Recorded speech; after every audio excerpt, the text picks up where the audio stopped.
ए माँ, क्या देख रही है? तेरा रघु ही तो खड़ा है तेरे सामने. ये देख, असली है असली. કે આજનો દિવસ તું સંજય દત્ત છે જા, તો તમારો એ દિવસ કેવો રહે? સતત તારે 1 મહિના સુધી સંજુ બાબાને રિપ્રેઝેન્ટ કરીને જ ફરવાનું છે, તો હું અવાજ પણ એ જાળવી રાખું અને એક્ટ પણ એ જાળવી રાખું. સૌથી પહેલું જો કોઈ મેં પ્રીમિયર એટેન્ડ કર્યું હોય તો એ છે 4 ફેરાનું ચકડોળ. અચ્છા. અને ત્યાર પછી મારી ગુજરાતી ફિલ્મ ઇન્ડસ્ટ્રીમાં કહેવાય ને કે ઓફિશિયલી કોઈ એન્ટ્રી થઈ હોય તો એ ટાઈમે થઈ હતી. કાકા, તમે અહીંયા આવ્યા છો, પણ કાકી ત્યાં દાળ ભાત ખાઈ રહ્યા છે, પરંતુ તમને રસગુલ્લો નથી મળ્યો, એમાં તમારો જ વાંક છે, તમે જઈને દાળ ભાત ખાઈ લો. એમ કરીને મેં કાકાને ત્યાંથી સાઇડલાઇન કરે, કાકા તમે મને ડિસ્ટર્બ કરો છો. એમ આઈડિયા પણ બહુ ઇમ્પોર્ટન્ટ છે, એક્ટિંગ પણ બહુ ઇમ્પોર્ટન્ટ છે અને એડિટિંગ તો બહુ જ ઇમ્પોર્ટન્ટ છે. સંજય દત્તની ફિલ્મો મેં જોઈ નથી, એ હું ઘોડીને પી ગયો છું. तो बोले तो पब्लिक मॉर्निंग अगर आपको गुड करनी है ना, तो टीवी को ऑन करने का, रिमोट लेने का और दूरदर्शन चैनल को लगाने का और जाके देखने का ना, क्या अच्छे अच्छे एकदम आर्टिस्ट आते हैं, मज़ा आएगा आप लोगों को. Good morning Gujarat. તમે સવારમાં ઉઠ્યા હશો, તમને અલગ અલગ અવાજો સંભળાવવાની શરૂઆત થઈ હશે. ક્યાંક પક્ષીઓ બોલતા હોય, ક્યાંક આસપાસ કામ ચાલતો હોય એના અવાજો હોય, ક્યાંક ટ્રાફિકનો અવાજ સંભળાતો હશે, તો ક્યારેક આસપાસ કોઈ ફેરીવાળા, દૂધ વેચવાવાળા નીકળ્યા હોય એમના અવાજો સંભળાતા હોય. આ અવાજો તમને ક્યારેય એટ્રેક્ટ કરે છે? એવું એટ્રેક્શન થાય કે પછી તમે એ અવાજોને મિમિક કરવા માંડો, અને મિમિક કરવાની પણ એવી તો કેવી તમને ઘેલછા લાગી હોય કે એ મિમિક કરતાં કરતાં એક સ્તર એવું આવે કે ખબર જ ન પડે. बोले तो गुड मॉर्निंग गुजरात. आप सभी का स्वागत है हमारे अहमदाबाद के दूरदर्शन केंद्र में. અવાજ તમે સાંભળ્યો, કયા કલાકારનો અવાજ છે એ પણ તમને ખબર પડી ગઈ. પણ હવે પ્રશ્ન એ થશે કે આ કલાકાર પોતે ગુડ મોર્નિંગ કહેવા આવ્યા છે કે કોઈ મિમિક્રી આર્ટિસ્ટ? ચાલો સ્વાગત કરીએ આવા અલગ અલગ અવાજોના જે માલિક છે એવા અંકિતભાઈ બારોટ સાથે. Welcome to good morning Gujarat show. આજે આપણે અલગ અલગ અવાજોની વાત કરવાના છીએ, અને એ અવાજ જે તમે સંજય દત્તનો અવાજ અમને સંભળાવ્યો, તો મને પ્રશ્ન થાય છે કે તમે સવારે ઉઠો તો અંકિત તરીકે ઉઠો છો કે સંજય દત્ત તરીકે ઉઠો છો? તમને શું લાગતું હોય છે? પહેલાં તો થેન્ક યુ સો મચ, અને દૂરદર્શનનો ખૂબ ખૂબ આભાર કે આપે મને અહીંયા આગળ ઇન્વાઇટ કર્યો છે. આ મારો ઓરિજિનલ અવાજ છે બાય ધ વે. વાહ. પરંતુ આપે જે ક્વેશ્ચન કર્યો છે કે હું ઉઠું અને પછી જ્યારે હું મતલબ શું કરું છું, કે મારો કયો અવાજ હોય છે, તો સૌપ્રથમ હું આપને જણાવી દઉં કે જ્યારે હું ઉઠું ને સવારે, ત્યારે ઉઠીને બધું જ સાઈડમાં મૂકીને હું મતલબ દર્પણમાં જોઉં છું, અને દર્પણમાં જોઈને અર્પણ કરું છું મારી જાતને, અને ત્યાં આગળ હું પહેલાં જ સંજય દત્તને લાવું છું. कि बोले तो आज एकदम मस्त से उठ गया ना तू, तो अभी देख पूरे दिन तेरे को है ना बस ऐसे ही एकदम डटे रहना है और अच्छे से परफॉर्म करना है कि तू लोग को यही पता चलना चाहिए कि बोले तो ये गुज्जू संजू बाबा है कि अंकित राव है. એટલે ક્યારેય એવું થાય ખરું કે તમે એટલા બધા આ અવાજમાં આ ટેવાઈ ગયા વાત કરવા, ઘરવાળા એવું કહે કે ભાઈ બસ હવે નોર્મલ અવાજમાં વાત કરતું, આ શું કરે છે? તમે કેટલું આને તમારા રેગ્યુલર લાઈફમાં પ્રેક્ટિસ કરતા હો છો? મારી રેગ્યુલર લાઈફમાં હું બહુ બધું યાર પ્રેક્ટિસ કરું છું, લાઈક કે ફેમિલી, ફ્રેન્ડ્સ, ઇવન ઇન્ડસ્ટ્રીના જે આર્ટિસ્ટ છે એ લોકો પણ અમુક વખતે જે સૌથી નજીક હોય ને એ પછી સાઈડમાં આવીને મને કહી દે કે ભાઈ હવે બાબા છે ને થોડું ઓવર થઈ રહ્યું છે, એટલે બાબાને થોડો હવે પાછળ રાખ અને તું અંકિત રાવને થોડો આગળ લાવે. બરાબર છે. તો આ અવાજ અને એની એક અલગ મજા રહી હોય છે. જી. હવે એ પરફોર્મન્સ કરતાં કરતાં તમને ક્યારે એવી તક મળે કે આજનો દિવસ તું સંજય દત્ત છે જા, તો તમારો એ દિવસ કેવો રહે? લાઈક મારો કેવું કહેવાય ને કે ડ્રીમ્સ કમ ટ્રુ, તો ડ્રીમ્સ કમ ટ્રુ વાળી મારી એક એવી હોઈ શકે કે જ્યારે મને કોઈ એવું કીધું કે આજે તારે આખો દિવસ સંજય દત્તની જેમ જ જીવવાનું છે, તો મેં એમના જીવનશૈલીને લાઈક ફિલ્મમાં નહીં પણ મેં બહુ બધા એવા એમના પુસ્તક છે, એમના ઇન્ટરવ્યૂઝ છે, પહેલેથી લઈને અત્યાર સુધીના દરેક એમના શોઝ છે, એમની ફિલ્મો છે, બધું જોયું છે. તો હું આખો દિવસ નહીં, તમે મને કહો ને કે સતત તારે 1 મહિના સુધી સંજુ બાબાને રિપ્રેઝેન્ટ કરીને જ ફરવાનું છે, તો હું અવાજ પણ એ જાળવી રાખું અને એક્ટ પણ એ જાળવી રાખું અને 110% હું પરફોર્મ કરી શકું છું. અચ્છા. યસ. તમને એમનો ગમતો ડાયલોગ કયો છે? એમનું વાસ્તવ ફિલ્મ આવ્યું, મહેશ માંજરેકર સરે ફિલ્મ આખું બનાવ્યું છે. એમાં રઘુભાઈ જ્યારે મતલબ રઘુમાંથી રઘુભાઈ બને છે, અને ત્યારે એમનો એક ડાયલોગ છે, ए माँ, क्या देख रही है? तेरा रघु ही तो खड़ा है तेरे सामने. ये देख, असली है असली. 50 तोला. कितना? 50 तोला. ए बाबा, अक्के मुंबई पे कोई पुलिस वाला नहीं है जो अपन को टच भी कर सके. बोले तो अक्के मुंबई पे राज करता है राज, समझा क्या? વાહ, એટલે આમ આખે આખા તમે ડાયલોગ્સ, ફિલ્મ્સ, એના સીન, બોડી લેંગ્વેજ બધું જ તમે ઓબ્ઝર્વ કર્યું છે. Yes definitely. વાહ. એટલે એમાં એવું છે ને કે લાઈક સંજય દત્તની ફિલ્મો મેં જોઈ નથી, એ હું ઘોડીને પી ગયો છું. પેલું કહેવાય ને, પહેલાં આપણે એક ભણવામાં આવતું કે ભાઈ દૂધની અંદર સાકર ભળે એમ ભળી જવાનું, તો મેં એ કેરેક્ટરને મારી અંદર ભેળવી લીધું છે કે તમે મને ઊંઘમાંથી ઉઠાડીને પણ કહો ને કે ભાઈ તારે હવે બાબા, કે એ બાબા ઉઠ જા, તો હું એમ જ अरे क्या है रे, उठ गया ना मामू. મતલબ એવી રીતે આવી જ જશે ઓટોમેટિકલી. અચ્છા, યસ. તમે ક્યારે સંજય દત્તને મળ્યા છો ખરા? મળ્યો નથી. મારી એક હજી પણ દિલો ખ્વાહિશ છે, મનની ઈચ્છા છે કે મારે એમને મળવું છે. એક મોકો હતો જ્યારે હું એમને મળી શકતો હતો, પરંતુ ના મળી શક્યો. પરંતુ હા, એમના ફ્રેન્ડ્સ જે છે, જેમ કે સુનિલ શેટ્ટી સર છે, એમને મળ્યો છું, નીલ નીતિન મુકેશને મળ્યો છું, સોનુ સૂદ સરને મળ્યો છું, ઘણા બધા એવા બોલિવૂડના એક્ટર્સ છે જેમને મળ્યો છું. તમે જે યે તો લેટેસ્ટ ન્યૂઝ છે, ટાર્ઝન ફિલ્મ, એમાં જોજોએ જે એક્ટ કર્યું હતું ને, એમને પણ મળ્યો છું. અરે વાહ. યસ. ઓકે, તો તમને આજના શોમાં અમે બધા જ એવી એક તક આપીએ કે તમારે 1 મિનિટ સંજય દત્તને જે કહેવું હોય એ કહો. શું ખબર આપણી આ વાત એ સાંભળી લે, તો 1 મિનિટ તમારે એમને જે કહેવું છે એમના અવાજમાં એ કહી શકો. એમના અવાજમાં જ કહેવાનું યસ, છે. એમના અવાજમાં. 110% યસ. તો 1 મિનિટ શરૂ થાય છે હવે. अरे बोले तो बाबा, बोले तो आप असली हो और मैं आपकी नकल करके असली बना हूँ, तो मैं तो बस आपको यही कहना चाहूँगा कि बाबा, जब से मैंने आपको वास्तव में देखा, आतिश में देखा, बहुत सारी ऐसी फिल्में हैं, नाम में देखा, तो मतलब क्या ही बताऊँ मैं, तब से मैं आपका फ़ैन नहीं हूँ, लेकिन मैं आपका भक्त बन गया हूँ. और बोले तो लोग आपकी मिमिक्री जैसे भी करेंगे, मैं किसी को पॉइंट आउट नहीं कर रहा हूँ, लेकिन उनकी मिमिक्री और मेरी मिमिक्री में आसमान ज़मीन का फ़र्क है. क्योंकि मैं आपका टेक्सचर जो परफॉर्म करता हूँ ना, वो एकदम फ्लो के साथ करता हूँ और दिल से निकलती है आवाज़, गले से नहीं निकलती है. और दिल की आवाज़ तो मतलब आप पहचानते ही हो, आप तो दिल के मतलब जादू की जप्पी देने वाले हो बाबा. तो बोले तो बस दिली ख्वाहिश यही है मेरी कि गुजरात के अंदर अहमदाबाद में आपका एक छोटा सा भक्त बैठा है, उसको बस एक बार दर्शन दे दीजिए तो जीवन पूरा धन्य हो जाएगा मेरा. और बोले तो असली असली, समझे क्या बाबा? Thank you so much. વાહ વાહ વાહ વાહ, ખૂબ ખૂબ એકદમ તમે ટેક્સચર, તમે ગેપ ક્યાં લેવા, તમે ક્યાં પોઝિસ લેવા, બધું જ प्रॉपर वर्कआउट કર્યું છે. तो હું તો કહીશ કે अगर संजू बाबा आप ये इंटरव्यू देख रहे हैं तो आपको मिलना चाहिए हमारे इस गुजराती संजू बाबा को.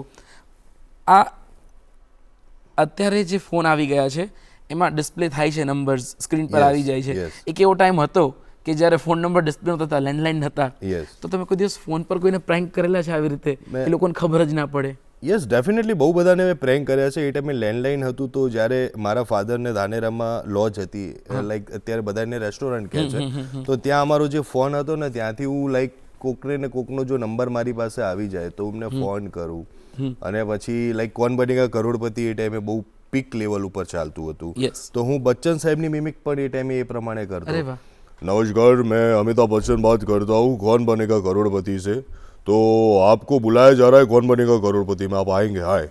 મતલબ એવી રીતે હું એમને એ પ્રમાણે પ્રેન્ક કરતો. પછી સંજય દત્તની મિમિક્રી જે કરું છું એ ટાઈમે પણ એ જ કરતો હતો. ભલે એજ મારી ચેન્જ થઈ હોય, પણ મારો વોઇસ ટેક્સચર હતો એ મેં જાળવી રાખ્યો.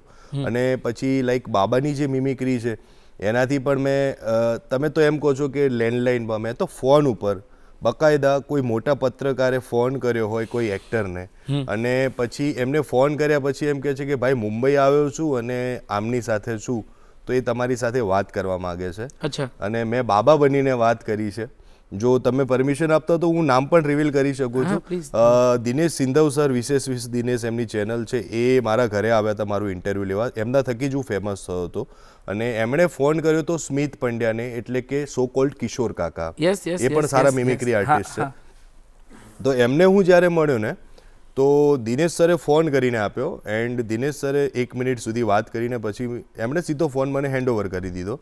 અને મેં ખાલી ડાયરેક્ટ એવું જ કીધું, अरे कैसा है इस बीत? बोले तो क्या है ना, बड़ौदा के अंदर मेरे को लक्ष्मी स्टूडियो में शूटिंग करने का था और मैंने सुना कि तू भी बहुत अच्छा कॉमेडी वगैरह कर लेता है, तो बोले तो मिलने का है, मिल सकता है क्या?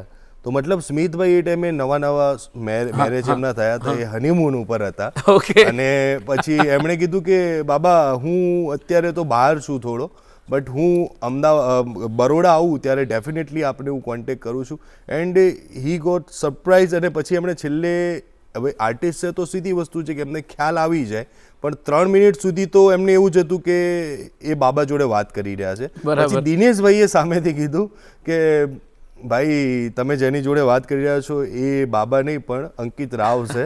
અને પછી એમણે મને કીધું કે તારું બાબા એક નંબર છે. અને એમણે એના પછી મને અહીંયા આગળ એમનું 4 ફેરાનું ચકડોળ ફિલ્મ આવી, એના પ્રીમિયરમાં મને ઇન્વાઇટ કર્યો. સૌથી પહેલું જો કોઈ મેં પ્રીમિયર એટેન્ડ કર્યું હોય તો એ છે 4 ફેરાનું ચકડોળ. અચ્છા. અને ત્યાર પછી મારી ગુજરાતી ફિલ્મ ઇન્ડસ્ટ્રીમાં કહેવાય ને કે ઓફિશિયલી કોઈ એન્ટ્રી થઈ હોય તો એ ટાઈમે થઈ હતી.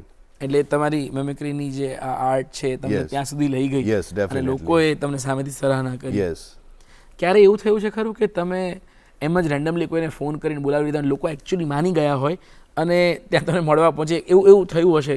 સ્મિતભાઈ તો માની જ ગયા હશે, હા. પણ એવું કોઈ દિવસ રિયલ લાઈફમાં ઇન્સિડન્ટ થયો કે તમે 3 મિનિટમાં રિવીલ ન કરી હોય કે હું મેમિક્રી આર્ટિસ્ટ છું, Yes. પણ તમે થોડું લાંબુ ખેંચ્યું હોય અને પછી કંઈક એવી કોઈ ઘટના થઈ હોય? મારા ફ્રેન્ડ સર્કલમાં બહુ વખત કરી છે અચ્છા. કે લાઈક બાબા બરોડા કોઈ ઇવેન્ટમાં આવવાના હતા, ત્યારે એક એવો મેસેજ એ પ્રમાણે એ ટાઈમે વોઇસ મેસેજીસ બહુ વાયરલ થતા.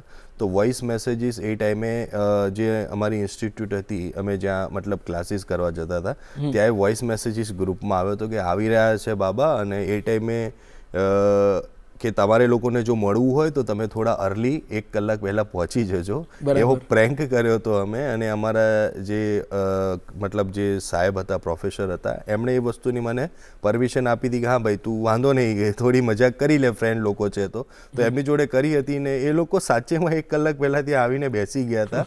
પણ પેલું કહેવાય ને કે પછી એમની જોડે પ્રેન્ક થઈ ગયો, પણ પછી બાબાને મળી તો ના શકાયા. પણ પેલું કહેવાય કે એ લોકોને એવું તો થઈ ગયું કે મને પણ એવું લાગ્યું કે ના, લોકો અવાજ સાંભળીને આવે તો છે એમ. તમે વોઇસ નોટ શું ડ્રોપ કરી હતી એમાં? કે મેં લોકોને- वॉइस नोट एवी ड्रॉप करी थी कि हेलो बड़ोड़ा, कैसे हो आप सब, और मैं आ रहा हूँ आपके बड़ोड़ा में, तो सो कॉल्ड जो ये इंस्टीट्यूट है उसके बच्चे अगर मिलना चाहते हैं तो वो लोग 1 घंटे पहले आ जाए, तो उन सभी से मैं बारी बारी से मिल लूँगा और डेफिनेटली सबको फोटोग्राफ और ऑटोग्राफ दोनों दूंगा. બરાબર છે. પછી તો ભીડ થવી શક્ય પછી છે. તો ભીડ- બહુ જ કોમન વાત Yes, છે. તમે બધાને definitely. પર્સનલી ટાઈમ આપશો એવું કીધું તો પછી એમના ચાહકો છે હા. કે જે ઈચ્છે કે અમે એમને પર્સનલી મળીએ. પણ પછી સોરી, પણ પછી બહુ એના પછી તો બહુ ગાળો ને માર પડ્યો ભાઈબંધોમાં. ભાઈબંધોમાં તો ઓબ્વિયસ વસ્તુ છે કે પછી તો પાછળથી થાય છે. પણ તમારા કોઈ ભાઈબંધે કન્ફર્મ કરવાના આવ્યા હોય કે આ તું હતો કે બાબા હતા, અમને સાચું બોલ, ભાઈ સાચું બોલ દે, તારી સ્કિલ પર પૂરેપૂરો વિશ્વાસ છે, તું જ લાગે છે? મારો એક ફ્રેન્ડ છે જેનું નામ છે અજય ભરવાડ, જે બરોડાની અંદર મતલબ સારા ક્ષેત્રમાં છે બિઝનેસ અર્થે. તો એણે આ વસ્તુ પકડી પાડી હતી. એને અંદરથી તો શંકા હતી જ કે આ 100% બાબા તો ના જ હોઈ શકે, આ આપણો બાબલો હોઈ શકે એમ. તો આ રીતના મેમિક્રી કરતાં કરતાં ધીરે ધીરે તમારી પોતાની સ્ટાઇલ કેવી રીતે ડેવલપ કરી કે તમે પછી શોઝ કરવા માંડ્યા, સ્ટેજ શોઝ, કે તમે સ્ક્રીન પર રીલ્સ તમારી વાયરલ થઈ રહી છે ઇન્સ્ટાગ્રામ પર, તો કઈ રીતે એ અવાજ એક જે તમે તમારા મિત્રો સાથે મજાક મસ્તી તમને ગમતું હતું, પછી ધીરે ધીરે ઓબ્ઝર્વ કર્યું અને એક પ્રોફેશનલી એક કરિયરનો ટર્નિંગ પોઈન્ટ બન્યો? પહેલાં તો કેવું હતું કે ઇન્સ્ટાગ્રામ તો હજી હમણાં આવ્યું છે. એને પહેલાં બહુ બધી એવી એપ્લિકેશન્સ હતી જેના ઉપર લોકો વિડીયોઝ ને બધું બનાવતા. પરંતુ મને મારા જે લોકલ્સ છે, લાઈક મારા ધાનેરાના જે લોકલ્સ છે, એ લોકોએ રિકમેન્ડેડ કર્યું કે તું એન્કરિંગ પણ કરી શકે છે. હું એન્કરિંગ ચાલુ કર્યું. એન્કરિંગની સાથે સાથે મેં મિમિક્રી ચાલુ કરી. અને ત્યાર પછી લાઈક અમારા ત્યાંના લોકો જે આઉટ ઓફ ટાઉન રહેતા હોય તો એ લોકોએ મને ઇન્વાઇટ કર્યો કે તું આવ, પરફોર્મ કર. અને ધીરે ધીરે ધીરે શોઝ મળ્યા મને, સ્ટેન્ડઅપ શોઝ ચાલુ કર્યા, સ્ટેન્ડઅપ શોઝ મળ્યા મને. આ હું કોવિડ પહેલાંની વાત કરી રહ્યો છું. મેં શોઝ કર્યા બહુ બધા, લાઈક બહુ બધા ઇન ધ સેન્સ કે મને વીકલી 2 થી 3 શોઝ મળી જતા હતા. તો હું મારા જોબ સાથે સાથે એને હું એ પ્રમાણે સેટ કરતો કે હું શોઝ પણ કરું ને મારી જોબને પણ એફેક્ટ ના આવે એમ. તો મેં શોઝ કર્યા. પછી મારા ફ્રેન્ડ સર્કલ, હું જેટલો આભાર માનીશ મારા મિત્રોનો માનીશ કે એ લોકોએ મને સપોર્ટ કર્યો છે. દેટ્સ વાય હું આગળ વધી શક્યો છું. કે એ લોકો ક્યાંકથી લીડ લાવતા, મને કહેતા કે અહીંયા આગળ આ શો છે, તું આ શો કરીશ મેં કીધું વાય નોટ, શા માટે નહીં. મેં એ ટાઈમે પૈસાને પ્રાધાન્ય ના આપ્યું અને મેં મારી જે કળા છે એને વધારેમાં વધારે લોકો સુધી કેવી રીતે પહોંચાડું તો એના ઉપર ધ્યાન આપ્યું. અને પછી મેં શોઝ ચાલુ કર્યા, પછી ટિકટોક આવ્યું, ટિકટોક ઉપર વિડીયો બનાવવાના ચાલુ કર્યા, પછી ઇન્સ્ટાગ્રામ આવ્યું. ઇન્સ્ટાગ્રામ ઉપર પકડ થોડી ઓછી હતી, પરંતુ મારી ઓફલાઈન ઓડિયન્સ એ બધી હતી, તો મેં ઓફલાઈન ઓડિયન્સ થકી સારું એવું ડેવલપ કર્યું. અને લોકોના કહેવાય ને કે આ જે બાબા નામ જે મળ્યું છે મને સંજુ બાબાના તરફથી, તો જે એમના વોઇસ કોપી કરીને મળ્યું છે, મિમિક કરીને, એ તો છે જ, પણ લોકોએ મને આ નામ આપ્યું છે કે લોકો મને સામેથી બાબા બોલાવતા થઈ ગયા એમ કે બાબા, આમ અંકિત નહીં પણ બાબા એમ.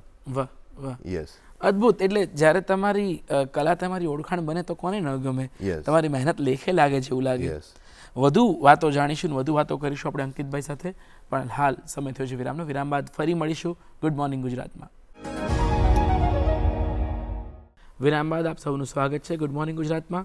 આપણે અલગ અલગ અવાજોમાં મેમેગ્રી કરતા આર્ટિસ્ટ અંકિત બારોટ સાથે વાત કરી રહ્યા છીએ. આપણે સંજુ બાબાના અવાજમાં એમને માણ્યા અને એમની યાત્રા વિશે પણ જાણી રહ્યા છીએ. વાત પહોંચી છે તમારા લાઈવ શોઝ સુધી કે તમે કઈ રીતે લાઈવ પરફોર્મન્સીસ ચાલુ કર્યા, મિત્રોએ હેલ્પ કરી. તો તમારો કોઈ ઓડિયન્સનો મજેદાર કિસ્સો યાદ આવે છે કે જે તમે પરફોર્મ કરતા હોય અને ઓડિયન્સ સાથે એવા ઇન્ટરેક્શનમાં કંઈક એવી ઘટના થઈ હોય જો કે યાદ આવતું હોય તો?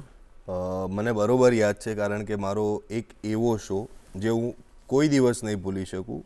હું એક જગ્યાએ પરફોર્મ કરવા માટે ગયો હતો, ત્યાં મેરેજ હતા અને મેરેજમાં ઓબ્વિયસ વસ્તુ છે કે એમના રિલેટિવ્સને એ લોકો આવ્યા હોય, તો મિમિક એ કદાચ બની શકે કે દરેકને ખ્યાલ ના હોય કે શું છે શું નહીં એમ. તો ત્યાં મેં મિમિક પરફોર્મ કર્યું તો એ લોકોનો કોઈ પ્રતિસાદ મળ્યો નહીં. અને ઓડિયન્સનો પ્રતિસાદ ના મળે તો આર્ટિસ્ટ કહેવાય કે એની એકદમ ધરોહર આખી એમ થઈ જાય કે હવે. એટલે મને થતું હોય છે આવું કે ઘણી વખત કેવું થાય કે મેમિક્રી આર્ટિસ્ટ પરફોર્મ કરે છે અને ઓડિયન્સ કેચ નથી થતું. યસ, તો આર્ટિસ્ટ થોડા મે બી અનકમ્ફર્ટેબલ થતા હોય, Uncomfortable. પણ એનાથી વધારે ઘણી વખત અનકમ્ફર્ટેબલ હું થઈ જતો હોઉં છું કે કેમ આવું થાય છે, બિચારા એ સ્ટેજ પર છે, બધા એમને જોવે છે, રિસ્પોન્સ નથી મળતો.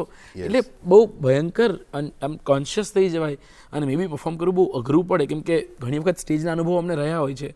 તો પછી ગિવઅપ કરી દેવું જોઈએ. આમ તો તમે કર્યું હશે કે તમે શું કરો પછી ઇવેન્ટ છોડી દો?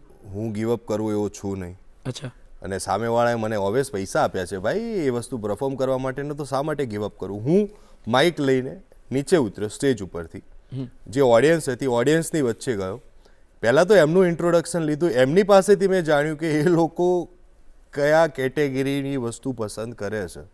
પછી મેં ધીરે ધીરે એ ઝોનર ચાલુ કર્યું કે લાઈક અમુક 80sના પણ હતા, તો 80sના જે કલાકારો હોય જેમ કે રાજકુમાર સાહેબ છે, નાના પાટેકર સર છે, દિલીપ કુમાર છે, રાજેશ ખન્ના છે, દેવાનંદ સાહેબ છે, તો એ બધાની મિમિક્સ હું પહેલાં પરફોર્મ એટલી બધી નહોતો કરતો. બટ હવે મને ખબર પડી ને કે હવે મને અહીંયા આગળ એક ક્વેશ્ચન્સ આવ્યો છે, તો મારે હવે મેં એમના કેરેક્ટર જોયેલા છે, ઓબ્વિયસ વસ્તુ છે, પણ કોઈ દિવસ પરફોર્મ નથી કર્યા. તો એ દિવસે મેં નવા કેરેક્ટર ડેવલપ કર્યા, એમની સામે પરફોર્મ કર્યું. અને એક અંકલ હતા, દેવાનંદ સાહેબના બહુ મોટા ફેન હતા, તો એ કાકાને તો મેં કીધું, કાકા તમે અહીંયા આવ્યા છો પણ કાકી ત્યાં દાળ ભાત ખાઈ રહ્યા છે, પરંતુ તમને રસગુલ્લો નથી મળ્યો, એમાં તમારો જ વાંક છે, તમે જઈને દાળ ભાત ખાઈ લો. એમ કરીને મેં કાકાને ત્યાંથી સાઇડલાઇન કર્યા, કાકા તમે મને ડિસ્ટર્બ કરો છો એમ. ઓકે. તો મેં એવી રીતે લાઈક પેલું કર્યું અને પછી લોકોને બી મજા આવી કે ભાઈ આ કંઈક ઇન્ટરેસ્ટિંગ થઈ રહ્યું છે, એકબીજા જોડે જઈ રહ્યા છે. તો અમુક લોકો જે કેમેરા શાય હોય, અમુક લોકો જે આ વસ્તુથી ગભરાતા હોય, એ લોકો ધીરે રહીને પીછે હટ કરે, તો એમાં બીજી જે ઓડિયન્સને મજા આવે છે ને એ એકદમ નજીક આવી જાય, એનાથી આપણને પરફોર્મન્સ કરવામાં વધારે બૂસ્ટ મળે એમ. ઓકે. એટલે આવી રીતનું કરીને મેં શો મસ્ટ ગો ઓન એ પ્રમાણે કર્યું હતું. તો આપણે જોઈએ આજે કેટલા અવાજો અમને સાંભળવા મળે છે. તમે અમને અલગ અલગ અભિનેતાઓ, તમને અલગ અલગ જેટલી પણ પર્સનાલિટીઝ તમે જેની પણ મેમિક્રી કરો છો. ચલો આપણે શરૂ કરીએ એક રેપિડ ફાયર રાઉન્ડ કે જ્યાં તમે અલગ અલગ કલાકારોને 30 સેકન્ડ આપણે આપીએ અને સાંભળી ડાયલોગ્સ. ડેફિનેટલી તમે મતલબ કહેતા હોય તો 100% પબ્લિકને પણ મજા આવશે. અરે એક નાનો એવો શો આપણે લોકો અહીંયા જ ઓર્ગેનાઇઝ કરી દઈએ, આપણે અંકિતભાઈને માણીએ. યસ. સૌપ્રથમ अरे बोले तो गुड मॉर्निंग गुजरात अपने दूरदर्शन पे आ रहा है शो, तो बोले तो पब्लिक मॉर्निंग अगर आपको गुड करनी है ना तो टीवी को ऑन करने का, रिमोट लेने का और दूरदर्शन चैनल को लगाने का और जाके देखने का ना, क्या अच्छे अच्छे एकदम आर्टिस्ट आते हैं, मज़ा आएगा आप लोगों को, समझे. और अगर तू नहीं करेगा ना तो फिर कसम गंगा मैया की सबको मैं बोलूँगा कि तुम्हारी सारी चैनलें बंद हो जाएगी. अगर तूने ये शो नहीं देखा ना तो फिर देख लेना ये 2.5 किलो का हाथ है, समझ रहा है ना तू मैं क्या कहना चाहता हूँ? चम्माइला क्या बात करता है रे बाबा, राजू और श्याम दोनों को लेके आऊंगा रे बाबा, ये बाबूराव का स्टाइल है। अच्छा है, बहुत अच्छा है। आ गए तुम मेरा तमाशा देखने। अभी तुम आओगे, घर जाओगे, टीवी ऑन करोगे, मुझे देखोगे। अच्छा है, तुम्हारा ही फायदा है। देखो, देखना जरूरी है, समझे क्या? जानी, ना चाकू की धार से ना तलवार से अगर एंटरटेनमेंट ढूंढ रहे हो तो सिर्फ और सिर्फ गुड मॉर्निंग शो से ही, समझे क्या? વાહ વાહ, એક સાથે તમે આમ લાઈનમાં વારાફરતી તમે વોઇસ મોડ્યુલેટ કરી શકો છો બહુ સારી રીતે, તમે લોકોને હસાવી શકો છો, ઓડિયન્સનું તમને બહુ સારી રીતના એન્ગેજ કરતા ફાવે છે. તમને કોણ હસાવે છે તમારા જીવનમાં? હસાવામાં તો બહુ બધા છે.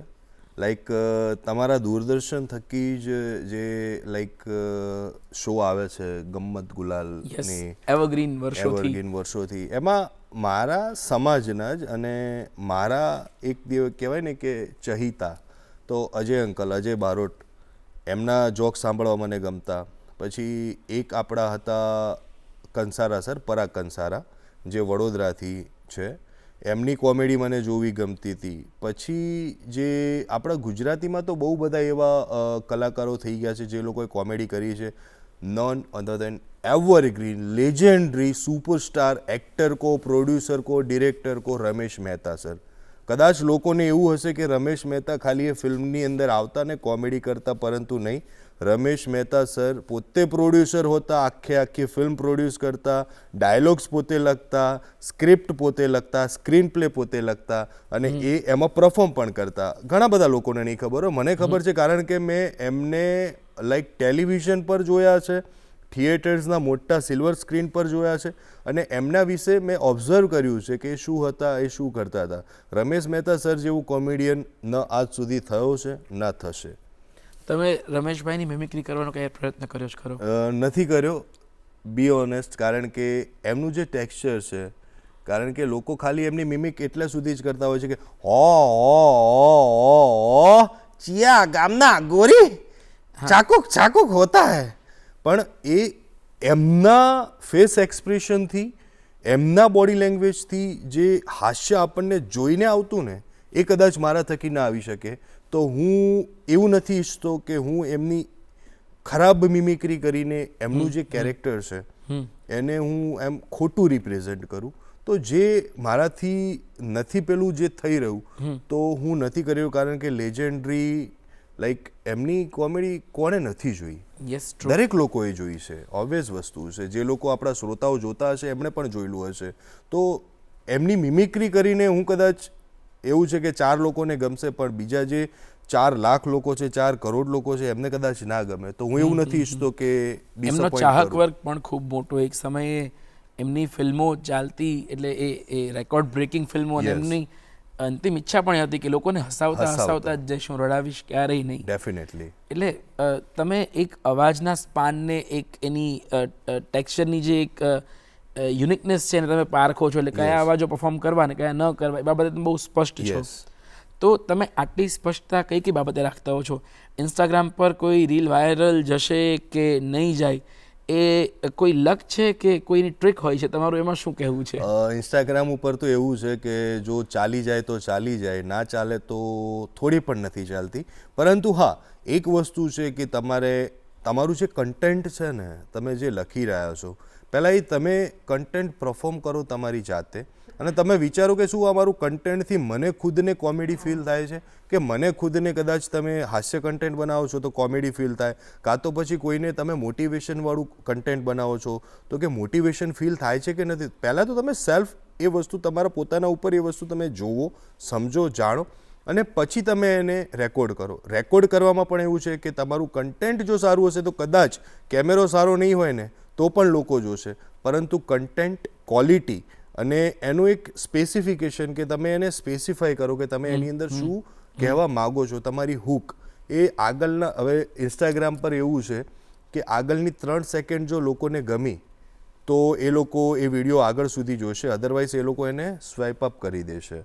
તો મેઇન તો હૂક છે કે તમે વિડીયો શેના સંદર્ભમાં બનાવો છો. તો એ વિડીયોનું મેઇન તો તમારું આગળનું 3 સેકન્ડ જે છે ને એ તમારી હૂક હોવી જોઈએ. જો એ તમે કરશો તો 110% હું તો ઘણા વર્ષોથી કરું છું, પરંતુ મારી કન્ટિન્યુટી નથી. તમારું એક કન્સિસ્ટન્સી જોઈશે એના માટે. તો તમે કન્સિસ્ટન્સ રહેશો એ વસ્તુ માટે તો 110% કદાચ 50 રીલ વાયરલ નહીં જાય, પરંતુ 51મી રીલ એવી વાયરલ જશે કે તમે કોઈ દિવસ વિચાર્યું નહીં હોય, તમારા ફોલોવર્સ આમ લાઈક પેલું કહેવાય ને કે દર સેકન્ડે વધતા રહેશે. એવું મેં પોતે આ વસ્તુ મારા ઇન્સ્ટાગ્રામ ઉપર જોઈ છે, એટલે હું કહી રહ્યો છું. ઓકે, તો કોઈ એવો વિડીયો કે જે તમે ધાર્યું નહોતું કે આટલો ટ્રેન્ડમાં આવી જશે, કે આટલો વાયરલ થશે યસ. અને આવી ગયો હોય, તો એનું કન્ટેન્ટ તમે શું એનાલિસિસ કર્યું? તમે કયું કન્ટેન્ટ રાખ્યું હતું? હા, લાઈક હું વિડીયોઝ બહુ બધા બનાવતો હતો મિમિક્સના, લોકોની વચ્ચે જઈને આ તે, પરંતુ મેં એવું વિચાર્યું કે આપણા ગુજરાતી કલાકારો બહુ બધા છે, એમના ડાયલોગ્સો છે, અને જો તમે કહેતા હો તો આપણા ડાયરા કલાકારો બહુ બધા છે જેમના ડાયલોગ્સ બહુ બધા હોય છે. તો એમાં મારો એક વિડીયો આપણા ડાયરા કલાકાર છે દેવાયતભાઈ ખવડ સાહેબ, તો એમનો ડાયલોગ છે કે તમારે સગાવાલા સગા સંબંધી જેટલા હોય એટલાને લેતા આવજો, એટલે મનની મનમાં ના રહી જાય મોરે મોરો. સોરી. તો એ ટ્રેન્ડિંગમાં ચાલતો હતો. તો મેં એવું વિચાર્યું કે દેવાયત ખવડનો એ ડાયલોગ જો સંજુ બાબા બોલે તો કેવી રીતે બોલે. અરે વાહ. અને મેં એ ટાઈમે બોલ્યું હતું કે તમારે હગાવાલા સગા સંબંધી જેટલા હોય એટલાને લેતા આવજો, એટલે કાકા મનની મનમાં ના રહી જાય, આવા દો મોરે મોરો. તો એ વિડીયો મેં રેકોર્ડ કર્યો, પોસ્ટ કર્યો, અને એક દિવસમાં 1 મિલિયન ગયો, 2 દિવસમાં 2 મિલિયન ગયો, અત્યારે વિડીયો 2.5 મિલિયન સમથિંગ છે. તો એ વિડીયો થકી મને ફોલોવર્સ પણ એ વિડીયો થકી 3 થી 4 હજાર ફોલોવર્સ તો મને એક જ વિડીયોમાં મળી ગયા. ઓકે, એટલે મેં એમાં ઓબ્ઝર્વ કર્યું કે લોકો શું જોવા માગે છે મારા થ્રુ, લોકોને મારામાં શું જોવું ગમે છે, મારા કયા કન્ટેન્ટ જોવા ગમે છે. તો મેં એના પછી બીજા 2-3 કલાકારોના પણ એવા વિડીયો એક્સપેરિમેન્ટલ બનાવ્યા, એ પણ મિલિયન્સમાં ગયા. Okay, interesting. કયા કલાકારો હતા જેના તમે એવા એક્સપેરિમેન્ટ્સ તમે કર્યા કે જે ફરી અને લોકોને ગમ્યા અને વાયરલ થઈ ગયા? એમાં દેવાયત ખવડ સાહેબ છે, પછી આપણા ગમન ભુવાજી છે, બરોબર છે, પછી ગેમર ખાખડી જે એક રીતે ભુવાજી જ છે, પણ એ જ્યારે ધૂણવા બેસે ને ત્યારે એમનામાં કોમેડી હોય છે, એમના જે ડાયલોગ્સને હોય ને તો એમનો વિડીયો છે. પછી અમારા પાટણનું જે કહેવાય ને, પાટણ જે એરિયા છે ત્યાં આગળ એક એવી 5-6 છોકરાઓની ટીમ છે જે લોકો વર્ષોથી મહેનત કરતા હતા. એસબી હિન્દુસ્તાની એમની ટીમનું નામ છે, ચેનલનું નામ છે ફૂમતાજી. કદાચ તમે જો સાંભળ્યું હોય કે જોયું હોય તો મિલિયન્સમાં એમના ફોલોવર્સ ને છે. તો એ લોકોના બી ડાયલોગ્સ છે એમ. તો એમનો પણ એક વિડીયો મેં બનાવ્યો, તો એ પણ મારો મિલિયન્સમાં ગયો. એટલે સાંભળવા મળે તો મજા આવશે.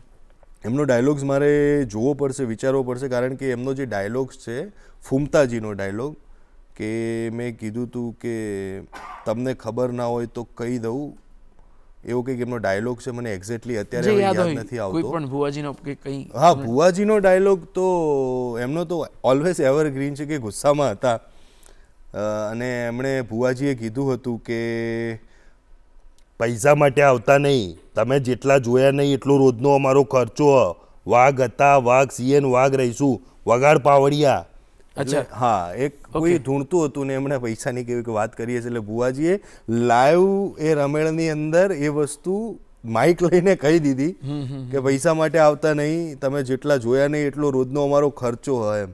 તો એને મેં સંજુ બાબાની સ્ટાઇલમાં ઇન્ટરેસ્ટિંગ પ્લે કરી નાખ્યો, અને એ વિડીયો મારો વાયરલ થઈ ગયો. એટલે મને ખબર પડી કે લોકોને મારું આ કન્ટેન્ટ જોવું ગમે છે. અને બીજી એક વસ્તુ એડ કરવા માંગીશ કે સેક્ટર 1નો ગાર્ડન છે ગાંધીનગરમાં, ત્યાં સિક્યુરિટી ઇન્ચાર્જ છોકરાઓ હોય છે.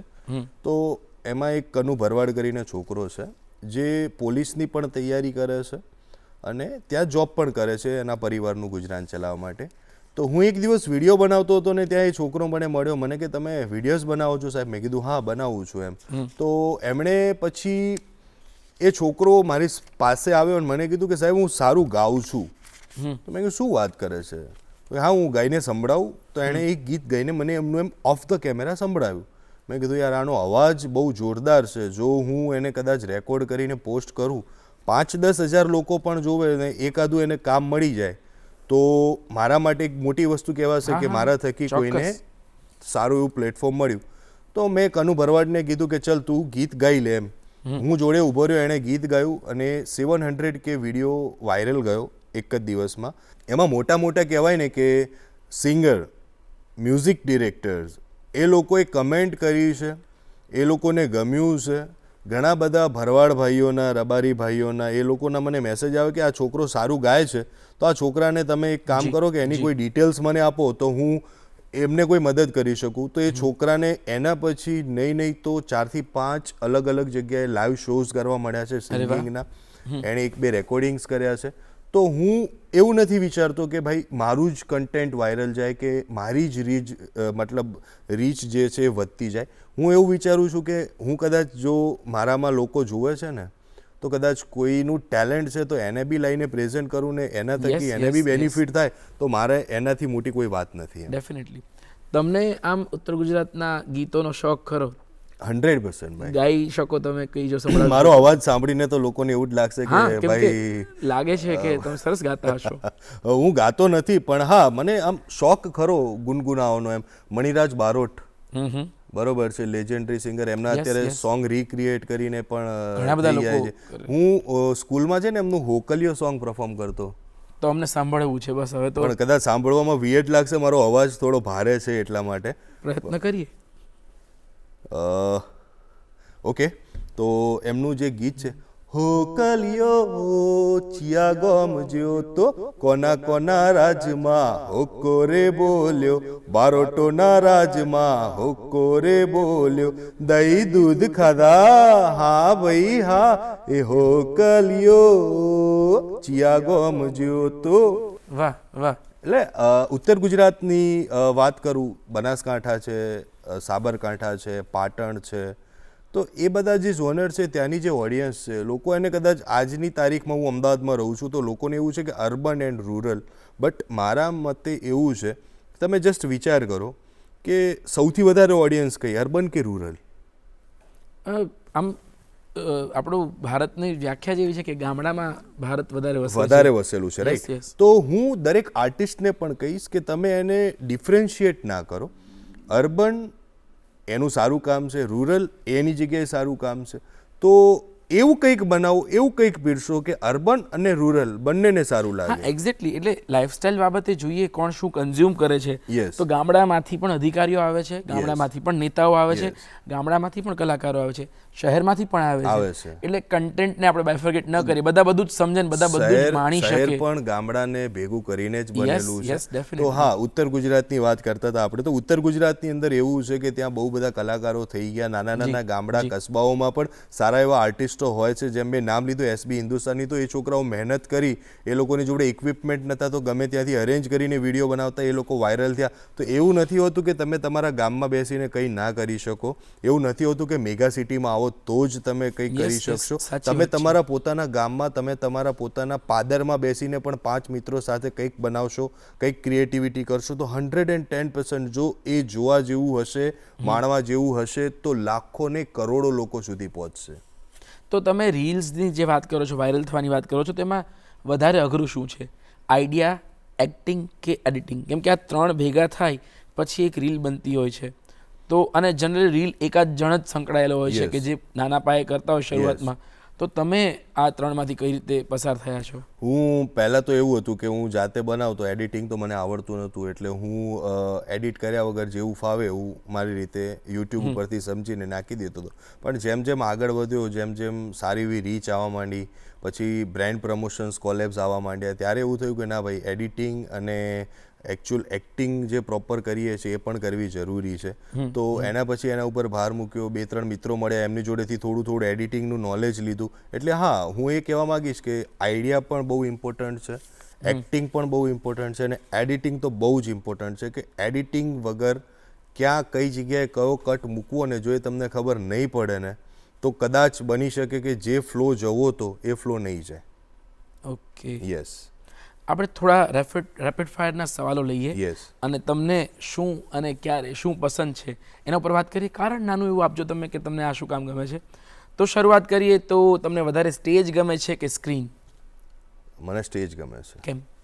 સ્ટેજ ઉપર એવું છે કે સામે લાઈવ ઓડિયન્સ બેઠી છે, હું પરફોર્મ કરી રહ્યો છું, તો હું જે પરફોર્મ કરું છું એ સામે બેઠેલી ઓડિયન્સને કેવું લાગી રહ્યું છે હું મારી નરી આંખે જોઈ શકીશ. મારી નરી આંખે જોયા પછી હું સમજી શકીશ કે મારે એને હજી વધારે સારું કરવું કે કેવી રીતે કરવું, અને લાઈવ ઓડિયન્સને મજા આવે છે તો એને કયા પોઈન્ટ ઉપર વધારે મજા આવી તો એની અંદર હું વધારે શું એડ કરી શકું. That's why. અને સ્ટેજ એવું છે કે સ્ટેજ થકી જ તમે થિયેટર્સ વધારે કરો, તમે સ્ટેજ ઉપર પરફોર્મ કરો, ત્યાર પછી જ તમે સ્ક્રીન ઉપર સારું કરી શકો છો. યસ. બીજો સવાલ, તમારા દિલની નજીક વધુ કોણ, એન્કરિંગ કે મિમિક્રી? મારા દિલની વધારે નજીક તો ઓબ્વિયસ વસ્તુ છે કે મિમિક્રી છે, ઓકે. પણ મિમિક્રી ત્યારે જ થાય જ્યારે એન્કરિંગ કરું. અચ્છા, એવું કેમ? કારણ કે સ્પેશિયલ મિમિક્રી માટે કદાચ 5 થી 10 મિનિટનો સ્લોટ મળે, એન્કરિંગ માટે આખો શો મળે. યસ. તો એન્કરિંગ તમે કરતા હો એટલે એન્કરિંગની સાથે સાથે વચ્ચે તમે તમારા જે મિમિક્સના જે અમુક જે તમારા પોઈન્ટ છે એ તમે ત્યાં પ્રેઝન્ટ કરી શકો છો, અને એન્કરિંગથી તમને એક બહોળો વર્ક, બહોળો ટાઈમ મળશે તો તમે તમારી મિમિક સારી રીતે ત્યાં પરફોર્મ કરી શકશો. એક શબ્દમાં સક્સેસ એટલે શું તમારા માટે? સક્સેસ એટલે કે તમે જે ઈચ્છો છો, તમે જે તમારા મનની અંદર ધારીને, જેમ કે હું ધાનેરાથી અમદાવાદ આવ્યો, મેં જોબ ચાલુ કરી, એની સાથે સાથે આ કામ પણ ચાલુ રાખ્યું, મેં અત્યારે મારું પોતાનું ઘર બાય કરી લીધું છે ગાંધીનગરમાં. પરંતુ સક્સેસ એટલે એવી વસ્તુ છે કે તમે જે વસ્તુ ઈચ્છો છો ને તમને એ વસ્તુ જો મળી રહી છે અને તમે એનાથી સંતુષ્ટ છો તો એ તમારા માટે સક્સેસ છે. એવું નથી કે બહુ બધા પૈસા આવી જવા, ગાડીઓ આવી જવી, બંગલો આવી જવો, એ સક્સેસ નથી. પરંતુ હું સારી મિમિક્રી કરું છું ને કદાચ મારી પાસે બહુ બધા પૈસા નથી આવી રહ્યા, પરંતુ જે એક્ટરને હું એમ દિલો ખ્વાહિશ છે કે હું અત્યારે સુનિલ શેટ્ટીને મળું કે સંજુ બાબાને મળું, તો હું એમને મળ્યો ને તો મારા માટે સક્સેસ છે. ઓકે. યસ. સ્ટ્રગલ જ્યારે ચાલતી હોય ત્યારે કોઈ વ્યક્તિએ બહુ જ રાખવા જેવી બાબત પોતાની પાસે અને જરાય ન રાખવા જેવી બાબત પોતાની પાસે શું હોઈ શકે? સ્ટ્રગલ ટાઈમમાં રાખવા જેવી, ન રાખવા જેવી બાબત એવી છે કે પહેલાં તો નેગેટિવ જે માણસો છે તમારી આજુબાજુ, કે જે તમે જે પણ પરફોર્મ કરતા હોય, અરે રહેવા દે ને ભાઈ, આવું ના હોય યાર, આવું બધું ના કર, ચાલ આ વસ્તુ કરી દે, તો પહેલાં તો એ લોકોને સાઇડલાઇન કરી લો.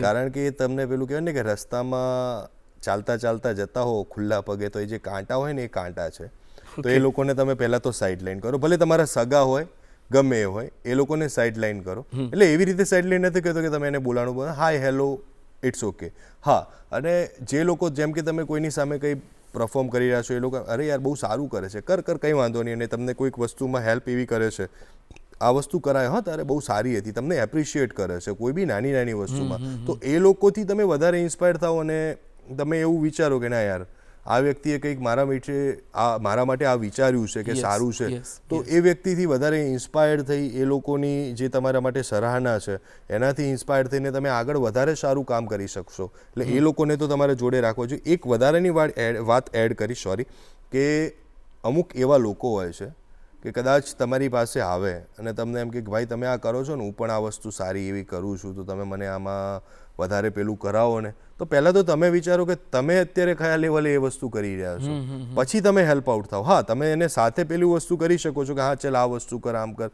કારણ કે મેં ઘણી જગ્યાએ એવું જોયું છે કે તમે એ વસ્તુ તમારી ફિલ્ડમાં કરતાં કરતાં ક્યારેક ખબર નહીં પડે અને તમે સાઇડલાઇન થઈ જશો અને એ વ્યક્તિ તમારું આખું જે તમારી જે મહેનત છે, મહેનત ઉપર પાણી ફેરવી દેશે. એક છેલ્લો સવાલ, તમે ઘણી બધી વખત મિમિક્રીના અંદાજમાં, તમે લાઇટ વેમાં બહુ ઇમ્પોર્ટન્ટ મેસેજ આપતા હો છો. સ્વચ્છ ભારત માટે તમે ઘણું કામ કર્યું છે, તો જો કોઈ મેસેજ આપવો હોય તમારે મિમિક્રી કરતાં કરતાં એ જ અંદાજમાં, તો કોઈ મેસેજ આપશો?